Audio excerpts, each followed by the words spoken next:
श्री स्वामी समर्थ. मी श्रद्धा. माझ्या मिनी ब्लॉगमध्ये तुम्हा सर्वांचं मनापासून स्वागत. तर गाईज, मला ब्लाऊज शिवून खूप कंटाळा आला आहे, म्हणून म्हटलं आता जरा एक बाहेर फेरफटका मारून यावा. तर हे बघा, पाऊस पडून गेल्यानंतरचं पुन्हा एकदा ऊन पडलं आणि वातावरण खूप सुंदर दिसत आहे. आणि इथे ज्या कुंड्या दिसतात त्यात मी धने लावलेले आहे आणि ते पण छान असे फुटलेले आहे. मस्त असं मी ते धने रोवले आणि ते पण छान फुटलेलं आहे. इथे पण हे बघा, पावसामुळे हे जे शोची झाडे लावलेले आहे, गणेश वेल लावलेला आहे, खूप सुंदर असं आलेला आहे. हे बघा, कोरफड आणि ही बाकीची झाडंही खूप मस्त आले. गोकर्णीचा वेल आहे हा, आणि इकडे देखील गोकर्णीचा वेल आहे आणि त्याला नेहमी फुलं येतात.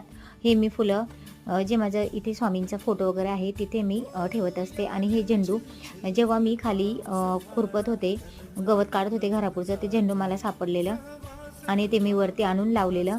आणि हे बघा, रुद्र आणि दुर्वा मस्त सायकल इथे चक्कर मारत आहे. आणि पावसामुळे वातावरण सुद्धा खूप हिरवळ